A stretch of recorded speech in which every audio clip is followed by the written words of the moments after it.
Okay, अस्सलाम वालेकुम everyone. आज का टॉपिक हमारा जो है वो पेट्रोलियम है। तो हम आए पेट्रोलियम को डिस्कस करते हैं कि पेट्रोलियम क्या होता है, इसके एडवांटेजेस डिसएडवांटेजेस क्या हैं, इसका ओरिजिन कहाँ से आता है और इसके क्या क्या प्रोसेसेस होते हैं जो कि आजकल हम अपने डेली लाइफ में जितना भी पेट्रोलियम की चीज़ें यूज़ करते हैं तो वो किस प्रोसेस से होकर हम तक पहुँचती हैं। ओके, सबसे पहले हम डिस्कस करते हैं that what is petroleum? Petroleum is a naturally occurring liquid under the earth that came out in the form of crude oil and then can be used by different usable products by using different processes like refining processes. Okay, petroleum हमारे पास different कामों में use होता है। हम daily life के अंदर इसे vehicles में इस्तेमाल करते हैं। डिफरेंट लुब्रिकेंट्स जो हैं वो पेट्रोलियम के हम इस्तेमाल करते हैं। अब पेट्रोलियम है क्या चीज़? Petroleum is a combination of hydrocarbons, carbon, hydrogen and oxygen. इसमें डिफरेंट और भी एलिमेंट्स पाए जाते हैं लेकिन मेन एलिमेंट्स ये तीन होते हैं। ओके, हम आगे जाके इसके एडवांटेजेस और डिसएडवांटेजेस अभी पढ़ते हैं। देन पेट्रोलियम हमारे पास ये इसका मेन सबसे जो एडवांटेज है कि ये हमारे पास सस्टेनेबल सोर्स ऑफ एनर्जी है। इसे हम डिफरेंट प्रोडक्ट्स अपने डेली लाइफ में इस्तेमाल करते हैं।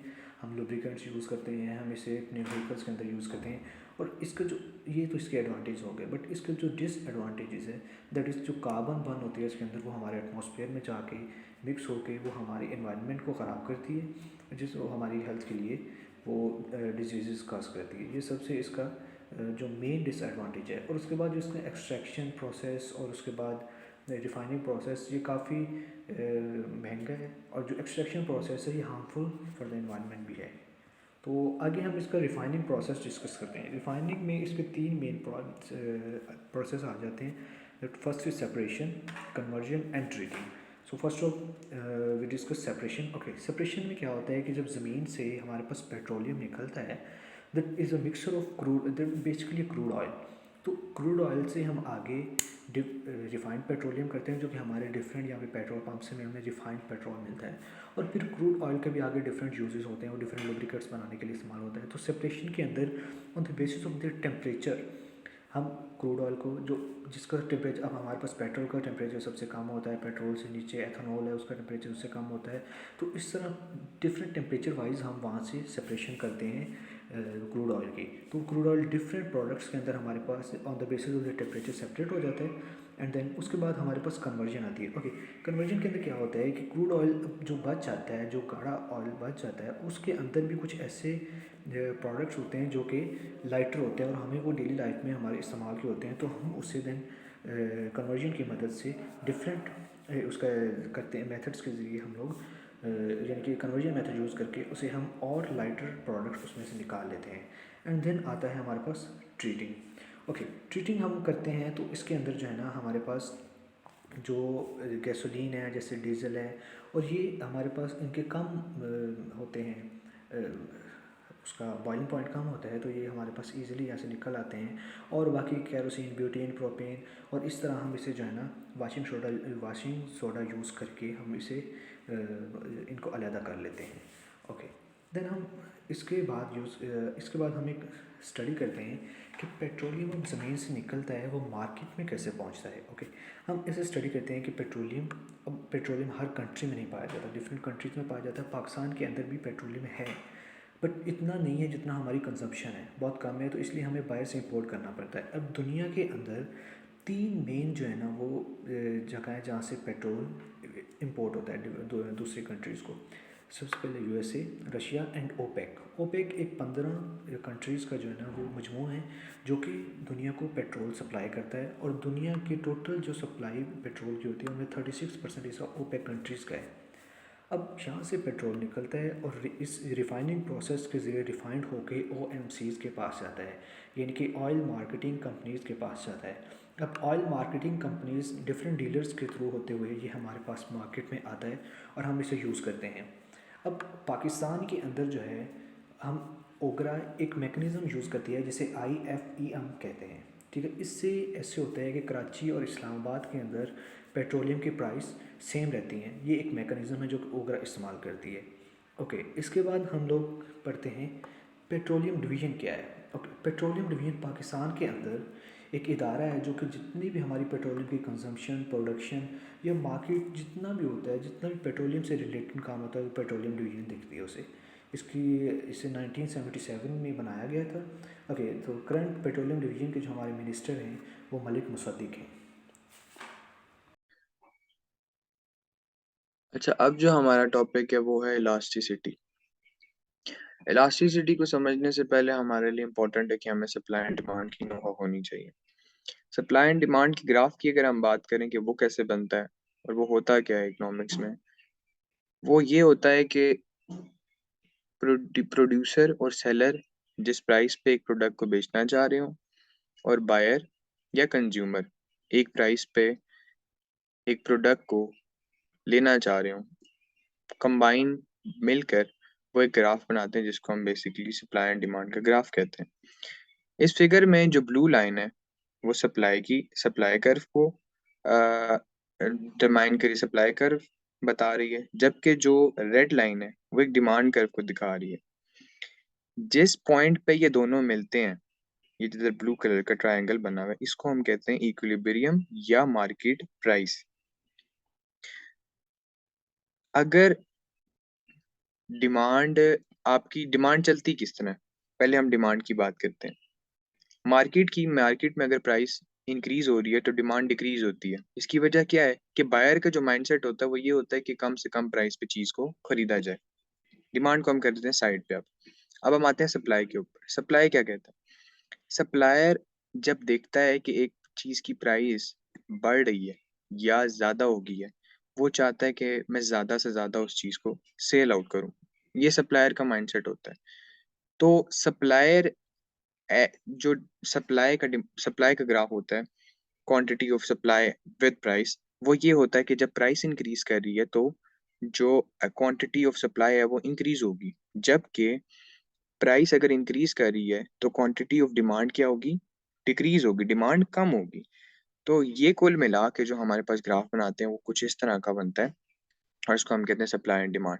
और जहाँ इन दोनों लाइंस मीट करती हैं, एक पॉइंट बनाती हैं जिसको हम कहते हैं इक्विलिब्रियम या फिर हम लोग इसको कहते हैं मार्केट प्राइस। इसके बाद हम चलते हैं प्राइस इलास्टिसिटी के ऊपर। प्राइस इलास्टिसिटी होती क्या? प्राइस इलास्टिसिटी बेसिकली रेफर करती है कि एक चेंज प्राइस के अंदर आने से कंज्यूमर और प्रोड्यूसर की डिमांड और सप्लाई में क्या चेंज आ रहा है। ठीक है, after change in price.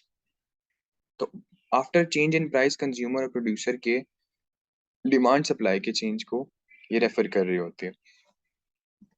Price elasticity को समझने के लिए हमारे लिए ज़रूरी है कि हमें इसके दो कंपोनेंट्स जो कि इन इलास्टिक और इलास्टिक हैं उनको समझना आना चाहिए।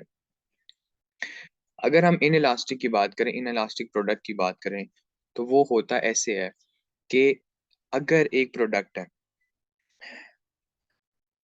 प्राइस के चेंज के बाद भी वो कंपैरेटिवली स्टैटिक रहे, वो रिलेटिवली स्टैटिक रहे, उसकी डिमांड वैसे चेंज ना हो, उसकी डिमांड में डिक्रीज ना आए, या इसकी बेहतरीन मिसाल मैं आपको देता हूँ, हमारे food products. Food is the necessity of life. ठीक है, अगर उनकी प्राइस चेंज भी होती है तो हमारी डिमांड डिक्रीज नहीं होती, क्योंकि अगर एक इंसान, एक ह्यूमन बीइंग ने जिंदा रहना है तो उसको फूड इनटेक करना ही पड़ेगा। तो इसलिए उसमें उसकी डिमांड में चेंज नहीं आएगा। So the product is in elastic. जबकि इसी के बरक्स अगर हम जिक्र करें इलास्टिक का, तो इलास्टिक प्रोडक्ट्स और इलास्टिक गुड्स कौन से होते हैं कि जिनकी प्राइस चेंज हो तो उनकी डिमांड भी डिक्रीज हो जाए। ठीक है, मतलब प्राइस के चेंज के साथ उनकी डिमांड में रिलेटिवली ज्यादा चेंज आए। इसकी एग्जांपल ले लेते हैं हम। अगर इलेक्ट्रॉनिक्स की चीज़ों में आप कह सकते हो इलेक्ट्रॉनिक्स की चीज़ों की प्राइसेस ज़्यादा हो जाएं तो लोग उनको ख़रीदना रिलेटिवली कम कर देंगे। क्यों? क्योंकि वो चीज़ें महंगी हुई जा रही हैं, लोगों की पहुंच से दूर जाई जा रही हैं, और वो एक तरह की इंसान की ज़िंदा रहने के लिए या बहुत ज़्यादा नेसेसिटी नहीं है, तो लोग उनको लेना भी कम कर देंगे। गाड़ी की एग्जांपल ले लें आप। गाड़ी अगर महंगी होती है, लोग गाड़ी को लेना प्रेफर नहीं करेंगे, तो इसी तरह डिमांड कम हो जाएगी। तो इसको हम लोग कहते हैं इलास्टिक सब्सटेंसेस या इलास्टिक प्रोडक्ट्स। उसके बाद इलास्टिसिटी ऑफ डिमांड के हम फार्मूला पढ़ते हैं कि वो जो फार्मूला होता है वो ऐसे होता है कि percentage change in demand by percentage change in price. ये इसका बेसिक सा फार्मूला है। जब इलास्टिसिटी ऑफ सप्लाई का फार्मूला आएगा तो वो ये होगा कि percentage change in supply by percentage change in price. उसके बाद हमारे पास आता है elasticity of demand of petroleum products. अब low elasticity of demand, why? Question ये आता है कि पेट्रोलियम की इलास्टिसिटी ऑफ डिमांड कम क्यों है। इसकी लाइन पढ़ेंगे, petroleum has low elasticity of demand, that means the demand of petroleum doesn't change significantly after change in price. यानी कि आपकी प्राइस पेट्रोलियम के प्रोडक्ट्स की प्राइस चेंज हो रही है और उनकी डिमांड में वैसा चेंज नहीं आ रहा। बात तो सही की है। इसकी बेस्ट एग्जांपल है, एक लड़का है जिसने घर से यूनिवर्सिटी जाना है। अब ये उसके लिए एक नेसेसिटी है कि उसने पढ़ने जाना है घर से यूनिवर्सिटी, उसके पास उसने अपनी व्हीकल के अंदर पेट्रोल डलवाना है, डीजल डलवाना है या और कोई प्रोडक्ट डलवा के उसने जाना ही जाना है। इवन अगर फर्स्ट डे वो जाता है, पेट्रोल की प्राइस 100 रुपीज है, दूसरे दिन वो जाएगा स्टिल उसको डलवाना, दूसरे दिन अगर 200 भी हो जाए तो उसने डलवाना है। तो क्या हुआ, प्राइस इंक्रीज हुई लेकिन उसकी डिमांड डिक्रीज वैसे नहीं हुई। उसकी डिमांड डिक्रीज नहीं हुई। हो सकता है कोई और बंदा हो, वो अपनी डिमांड में जरा सा चेंज ले आए, लेकिन वो ऐसा नहीं हो सकता कि डिमांड जीरो हो जाए। सो ये एक इनइलास्टिक प्रोडक्ट है, तो इसकी डिमांड में वैसा चेंज नहीं होगा, तो इसकी इलास्टिसिटी ऑफ डिमांड क्या होगी, लो होगी। बिल्कुल इसी तरह इसका ग्राफ भी बना हुआ था। अब चलते हैं elasticity of supply petroleum products की। अच्छा, ये बहुत इंपॉर्टेंट है। हम ये तो कह सकते हैं कि इलास्टिसिटी ऑफ डिमांड तो चलो कम होगी, क्योंकि वो एक नेसेसिटी होती है हमारी जिंदगी की। हम लोगों ने इधर उधर अगर मूव करना है तो हमें पेट्रोलियम प्रोडक्ट्स की जरूरत पड़ती है। लेकिन सप्लाई क्यों? हालांकि हमने पढ़ा था कि जैसी प्राइस बढ़ती है, हमने फर्स्ट टॉपिक डिमांड सप्लाई पढ़ा ना, उसमें हमने क्या पढ़ा था कि अगर प्राइस इंक्रीज करती है तो सप्लाई क्या होती है, इंक्रीज हो जाती है। क्योंकि सप्लायर अपनी चीजें बेचना चाहता है, सप्लायर चाहता है कि उसका प्रोडक्ट ज्यादा से ज्यादा सेल हो। ये यही चीज हमने पढ़ी थी ना। लेकिन यहाँ पे सप्लाई कम क्यों हो रही है, सोचने वाली चीज है। अब होता ऐसे है कि जब ऑयल रिफाइनरीज, ऑयल फील्ड्स के लिए, जब आपके ऑयल एक्सट्रैक्शन के लिए जो मशीनरीज लगती हैं, उनको लगने में कई साल लग जाते हैं और वो बहुत एक्सपेंसिव होती हैं।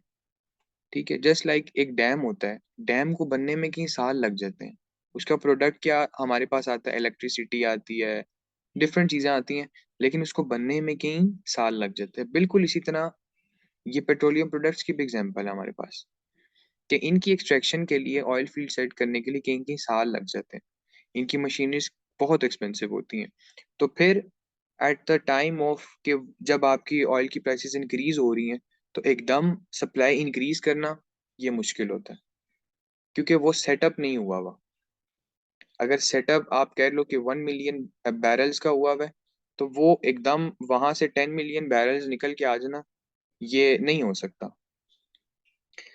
तो ये वाली चीज समझने वाली, यहाँ पे ये आप ग्राफ भी देखें, ग्राफ आपको बता रहा होगा क्लियरली। अगर प्राइस 30 जा रही है, और से जरा देखिएगा, अगर प्राइस, जस्ट एग्जांपल के लिए, अगर प्राइस $30 है, 15 बैरल्स जा रहे हैं। अब प्राइस जब $40 चलेगी, $10 का चेंज आया। अब यहाँ पे चेंज तो सप्लाई में बहुत ज्यादा होना चाहिए था, लेकिन क्या हुआ, 1 बैरल का चेंज आया। ठीक है, तो बेसिकली इसका जो मेन यही है कि जो मशीनरीज होती हैं एक्सपेंसिव होती हैं, और जो ऑयल फील्ड्स होती है, ऑयल फील्ड्स को लगने में, उनका सेटअप करने में बहुत टाइम लग जाता है। That's all for my topic. Thank you. Okay, अब हम डिस्कस कर लेते हैं petroleum sector in Pakistan and its trade dynamics. So introduction to petroleum sector in Pakistan. अब हम जानते हैं कि पेट्रोलियम किसी भी कंट्री की इकॉनमी की बैकबोन होती है। जितनी उसके पास ऑयल रिजर्व्स होंगे, उतनी उसकी इकॉनमी स्ट्रॉन्ग होगी, उतना वो डिफरेंट दूसरे कंट्रीज़ को ऑयल एक्सपोर्ट करेगा और उसकी इकॉनमी उतनी ज़्यादा बढ़ेगी। सो पाकिस्तान जो है वो थर्ड लार्जेस्ट कंट्री है जो कि ऑयल कंज्यूम करता है सबसे ज़्यादा। जो पर कैपिटा 41.9 गैलन जो है वो यहाँ पे ऑयल कंज्यूम होता है। अब पाकिस्तान के पास अभी इस टाइम पे 5 ऑयल रिफाइनरीज हैं, यानी कि ऑयल रिजर्व्स तो हैं, लेकिन हमारी जो कंजम्पशन है वो प्रोडक्शन से बहुत ज़्यादा है। इनके पाकिस्तान सालाना 191.9 मिलियन टन जो है वो ऑयल रिफाइन करता है, प्रोड्यूस करता है, बट जो कंजम्पशन है वो 566 मिलियन टन है। तो इसलिए हमें दूसरे कंट्री से इंपोर्ट करना पड़ता है। पाकिस्तानी इकानमी का एक बहुत ज़्यादा हिस्सा इस जो है ऑयल को इंपोर्ट करने में लग जाता है। तो हमारे पास ऑयल रिजर्व तो हैं बलूचिस्तान के अंदर डिफरेंट, तो पख्तूनख्वा में भी हैं, बट वो इतने ज़्यादा नहीं है, या हमारे पास इतनी ज़्यादा वो सोर्सेज नहीं है कि ऑयल को ज़्यादा से ज़्यादा एक्सप्लोर किया जाए और उसे रिफ़ाइन करके हमारी जो कंजम्पशन है उसके बराबर लाया जाए। तो इसके बाद हम पेट्रोलियम सेक्टर्स डिस्कस कर लेते हैं। तो पाकिस्तान के अंदर जो है वो 3 मेन सेक्टर्स हैं जो पेट्रोलियम कंज्यूम करते हैं। सबसे पहले ट्रांसपोर्ट सेक्टर है जो कि 60% जो है वो पेट्रोलियम कंज्यूम करता है। उसके बाद पावर सेक्टर्स आ गए, यानी कि जितनी भी एनर्जी हमारे पास प्रोड्यूस होती है उसमें जो है वो 32% हमारा पेट्रोल यूज़ होता है, और हमारी इंडस्ट्री के अंदर 8% यूज़ होता है। अब एक स्टडी के मुताबिक OCAC यानी कि ऑयल में एडवाइजरी काउंसिल के मुताबिक 2030 के अंदर जितना ऑयल कंजम्पशन है वो 2019 से डबल हो जाएगी। यानी कि oil consumption Pakistan overall world या पाकिस्तान के अंदर बहुत ज़्यादा हो रही है। जितनी भी हमारी व्हीकल्स एंड ट्रांसपोर्ट बढ़ रही है तो इसकी वजह से हमारी ऑयल कंजम्पशन जो है वो बहुत ज़्यादा हो रही है, और हमारी इकानमी के ऊपर ये बहुत बड़ा असर है। यानी कि इतना ज़्यादा हम लोग पैसे देते हैं दूसरे कंट्रीज़ को, इतनी ज़्यादा हम इकॉनमी जो है वो खर्च करते हैं दूसरे कंट्री से अपना ऑयल इंपोर्ट करने के लिए और अपनी ज़रूरियात को पूरा करने के लिए। अस्सलाम वालेकुम। आज का जो टॉपिक है मेरा import and export partner of Pakistan, यानी कि पाकिस्तान किन किन ममालिक से इंपोर्ट करता है और किन ममालिक को एक्सपोर्ट करता है पेट्रोलियम। यहाँ पर एक चीज़ समझने की ज़रूरत है कि हम ये समझते हैं कि जिन जिन ममालिक से हम एक्सपोर्ट, अगर कोई ममालिक इंपोर्ट करता है पेट्रोलियम तो वो एक्सपोर्ट नहीं कर सकता है। ये बिल्कुल गलत है, क्योंकि कुछ ऐसी चीज़ें होती हैं ना कि पाकिस्तान क्या करता है, कई ममालिक इससे क्या करता है, कहीं से इंपोर्ट करता है, इंपोर्ट करने के बाद उसको अपने जितने ज़रूरत है उसको रखते हैं और बाकियों को वो एक्सपोर्ट करता है, या फिर उसको डिफरेंट प्रोडक्ट फॉर्म में लेकर एक्सपोर्ट करता है। इसकी एक मिसाल हमारे पास इंडिया की एक मिसाल है। इंडिया क्या करता था पहले, जब रशियन यूक्रेन के वार से पहले अपनी ज़रूरत का वो 4% क्या लेते थे, पेट्रोलियम रशिया से लेता था। सही है। जब वहाँ पर वार होना शुरू हो गया तो फिर रशिया के प्रोडक्ट्स कम बिकने लगे, तो वो कम ही दाम में बेचना चाहते थे, और वो भी अपनी करेंसी में। तो क्या करने लगा, इंडिया वहाँ से ज़्यादा इंपोर्ट करने लगा। ज़्यादातर अपने तकरीबन उन्होंने 30% वहाँ से अपना इंपोर्ट करना शुरू कर दिया। अब वो इंडिया क्या करते हैं, अपनी ज़रूरत का जो हिस्सा है वो रख लेते हैं, और बाकी जो चीज़ें हैं ना वो एक्सपोर्ट करते हैं बाकी ममालिक को। इस तरीके से चाइना भी इस तरह करते हैं, और बाकी कुछ ममालिक को भी इसी तरह करते हैं। तो पाकिस्तान भी क्या करते हैं, कुछ ममालिक से वो इंपोर्ट करते हैं और इसको मुख्तलिफ प्रोडक्ट फार्म में या फिर मुख्तलिफ ममालिकों को क्या करते हैं, एक्सपोर्ट भी करते हैं। अगर हम देखें तो इम्पोर्ट में पाकिस्तान की ज़रूरत का ज़्यादातर हिस्सा वो क्या करता है, इंपोर्ट करते हैं। तो हम पहले इंपोर्ट पार्ट को ही डिस्कस कर लेते हैं। अगर हम इंपोर्ट की बात करें तो इंपोर्ट पार्टनर में अगर हम सबसे पहले पाकिस्तान क्या करते हैं, यूएई से इंपोर्ट करते हैं। यूएई से, कुवैत से, सऊदी अरबिया से, ओमान से, सिंगापुर से और कोरिया से, और इन बाकी को कुछ ममालिक हैं उनसे वो क्या करते हैं, पाकिस्तान इंपोर्ट करते हैं। यहाँ पर चार्ट में भी ये परसेंटेज पाई चार्ट में डिस्प्ले किया हुआ कि परसेंटेज वाइज किन किन ममालिक को पाकिस्तान क्या करता है, इंपोर्ट करते हैं। और अगर हम पाकिस्तान की बात करें तो पाकिस्तान को जो per day 5 lakh barrel per day के हिसाब से क्या करते हैं, पाकिस्तान इंपोर्ट करते हैं पेट्रोलियम। फिर अगर हम एक्सपोर्ट की बात करें तो क्या करते हैं पाकिस्तान, यहाँ पर इस स्लाइड में सारे कुछ बताया हुआ है। एक्सपोर्ट की बात करें तो एक्सपोर्ट पार्टनर में सबसे पहले अगर हम एक्सपोर्ट की बात करें 2020 की मैंने डेटा लिया है, तो उसमें पाकिस्तान ने 191.41 मिलियन एक्सपोर्ट से पाकिस्तान ने क्या कमाया है, और 71st लार्जेस्ट एक्सपोर्टर था पाकिस्तान। इस पार्टनर की अगर हम बात करें तो यूएई है, मलेशिया है, कोरिया है, सिंगापुर है, अफ़गानिस्तान है। इसमें बताया हुआ है कि यूएस डॉलर में जो कोई इंटरनेशनल ट्रेड होते हैं तो यूएस डॉलर में होता है। तो 106 मिलियन है यूएई से, मलेशिया से 23 मिलियन है, 23, साउथ कोरिया से 20 मिलियन है, सिंगापुर से 17 मिलियन है, जबकि अफ़गानिस्तान से 11 मिलियन है। ये ग्राफ में भी डिस्प्ले किया हुआ है कि ग्राफिकली कितने पाकिस्तान इंपोर्ट करते हैं, एक्सपोर्ट करते हैं। Thank you. ओके, अब हम लोग डिस्कस कर लेते हैं cost and benefit analysis of crude and refined oil. इसे डिस्कस करने से पहले हम एच एस कोड के बारे में डिस्कस करते हैं, that what is H S code. For example, हमारी कंट्री के अंदर चावल, इनकी राइस, आम लैंग्वेज में उसे उर्दू में यानी कि चावल, हम डेली लैंग्वेज में उसे चावल इस्तेमाल करते हैं, ठीक है।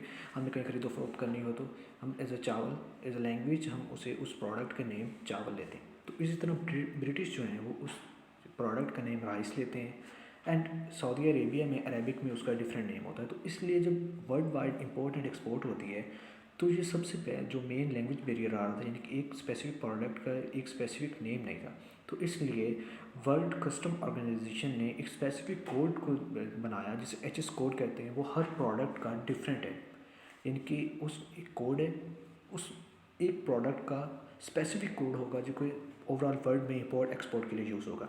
तो हमारे पास जो क्रूड ऑयल है उसके लिए हमारे पास जो एच एस कोड यूज़ होता है दैट इज़ 2709, एंड जो रिफाइंड ऑयल है उसके लिए हमारे पास यूज़ होता है दैट इज़ 2710।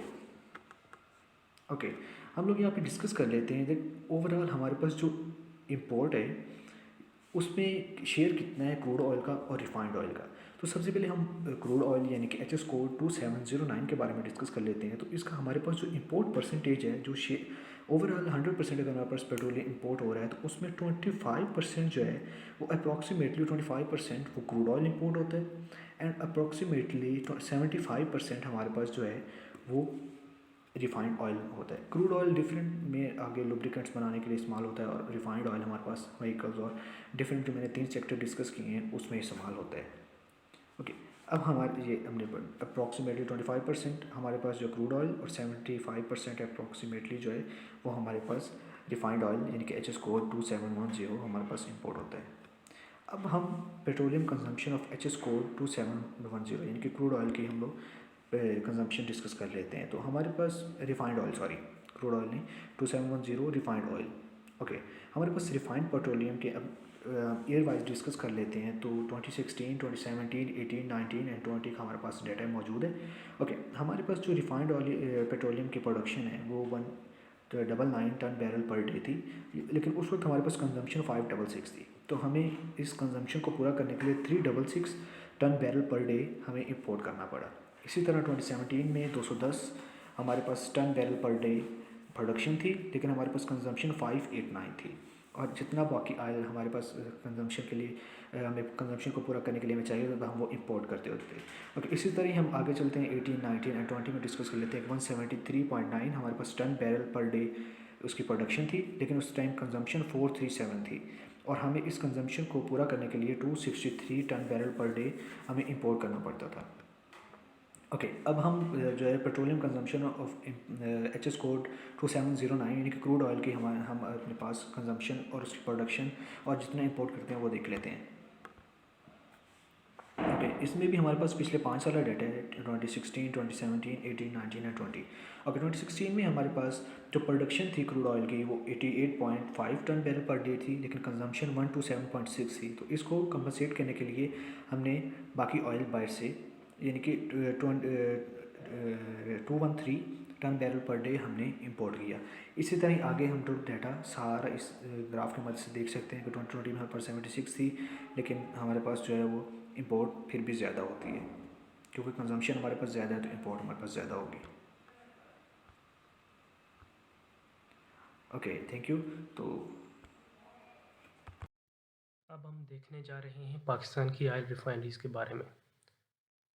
तो पाकिस्तान में बेसिकली 5 बड़ी ऑयल रिफाइनरीज़ काम कर रही हैं, जिनमें पाक अरब रिफाइनरी है, अटक रिफाइनरी है, बाइको पेट्रोलियम पाकिस्तान है, नेशनल रिफाइनरी है और पाकिस्तान रिफाइनरी है।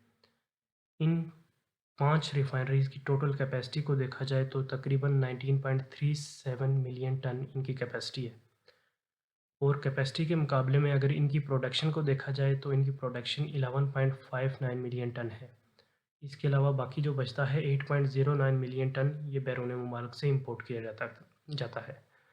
तो इन फिगर्स को अगर देख के कैलकुलेट किया जाए तो तकरीबन पाकिस्तान की रिफाइनरीज़ अपनी पोटेंशियल के मुकाबले में 40% कम पोटेंशियल पर काम कर रही हैं, यानी कि इनकी टोटल एफिशिएंसी 60% है। इसके बाद इन रिफाइनरीज़ की कैपेसिटीज़ और इनकी लोकेशंस एरियाज़ को देख लेते हैं। सबसे पहले नंबर पे है पाक अरब रिफाइनरी लिमिटेड, पार्को भी कहा जाता है इसे, और इसकी capacity 1 lakh barrel per day है। लोकेशन इसकी मुल्तान है। इसके बाद है अटक रिफाइनरी लिमिटेड, कैपेसिटी तकरीबन 53,400 बैरल पर डे और एरिया लोकेशन इसकी रावलपिंडी है। इसके बाद है बाइको पेट्रोलियम पाकिस्तान, 1.5 लाख कैपेसिटी के साथ 1.5 lakh barrel per day capacity के साथ हब बलूचिस्तान में वाक़ है। इसके बाद नेशनल रिफाइनरी लिमिटेड, कैपेसिटी तकरीबन 64,000 बैरल पर डे और लोकेशन इसकी कराची है। इसके बाद Pakistan refinery limited, 50,000 barrel per day capacity और लोकेशन इसकी भी कराची ही है। इसके बाद हम देख लेते हैं इन रिफाइनरीज़ के ऑनर्स और शेयर होल्डर्स को। तो सबसे पहले देखा जाए पार्को को, तो जैसा नाम से ज़ाहिर होता है, पाक अरब रिफाइनरी लिमिटेड, पाक अरब रिफाइनरी।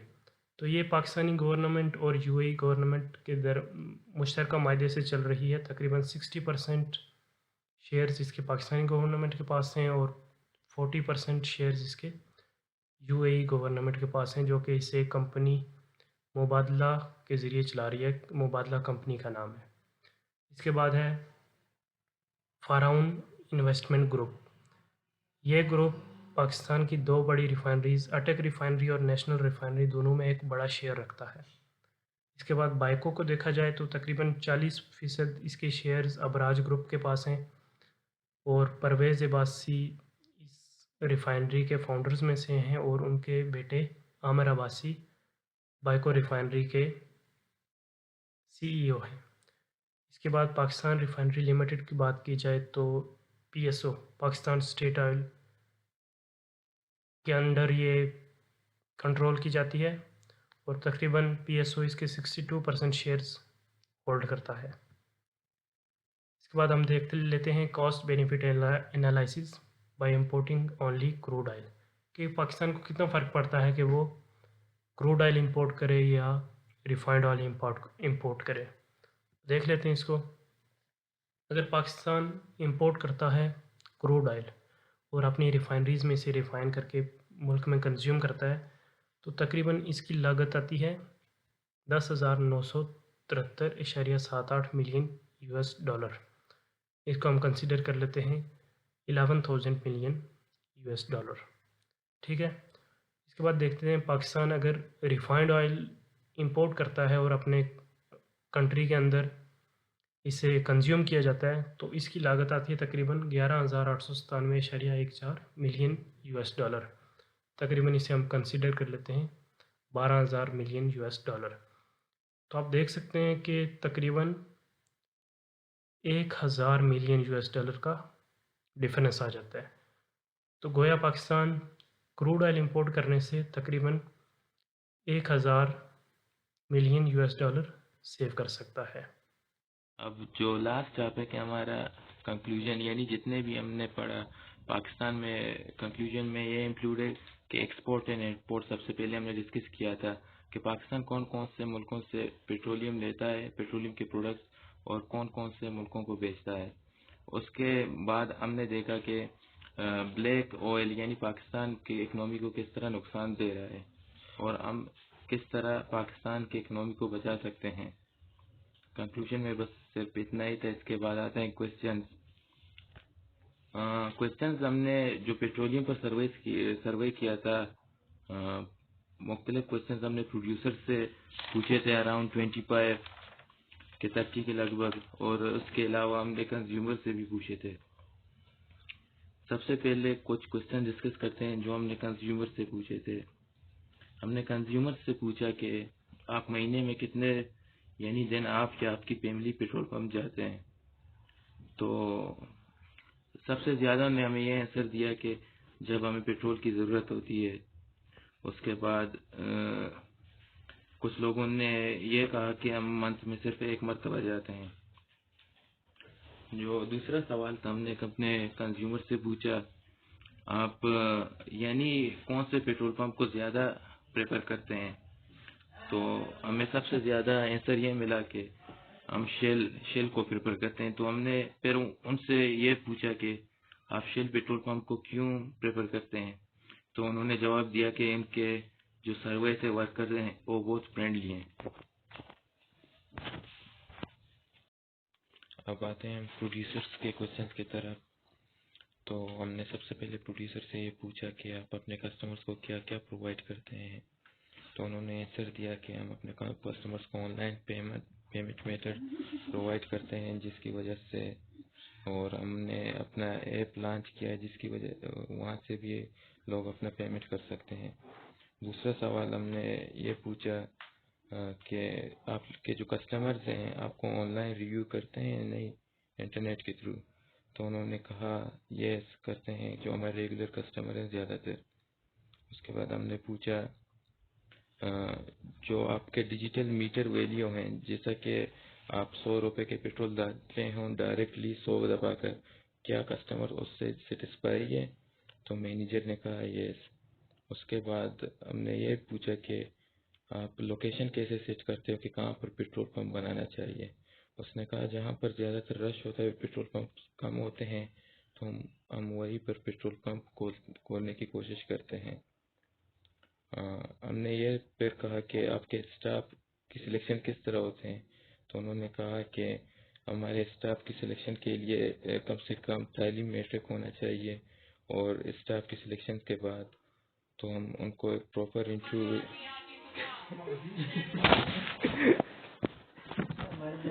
और कंज्यूमर क्वेश्चंस ये हैं कि सबसे पहले हमने पूछा कि आप यानी महीने में कितने मरतबे पेट्रोल पंप विजिट करते हैं, कंज्यूमर से पूछा।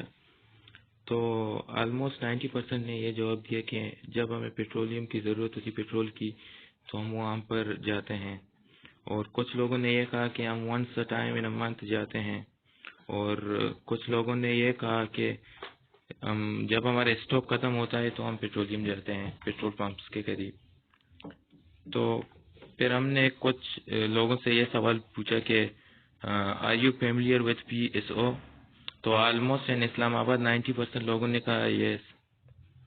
इसके बाद हु रन PSO हमने ये पूछा, तो बहुत ज़्यादा कंज्यूमर्स ने ये कहा कि PSO is run by government of Pakistan.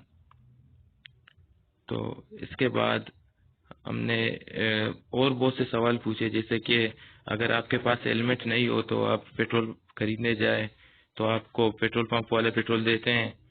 तो ज़्यादातर लोगों ने कहा यस, कुछ लोगों ने कहा नो। हमने कहा क्यों नो, जैसा कि उन्होंने एग्जांपल पे दे दी कि हम अटोक में जाते हैं, कभी कभार हमारे पास हेलमेट नहीं होता तो हमें पेट्रोल नहीं देते हैं। फिर बाइक वालों से भी हमने सवाल किया कि गवर्नमेंट आप लोगों को सब्सिडी देता है या नहीं। तो ऑलमोस्ट हमने जितने उनसे भी पूछा सारों ने कहा नो।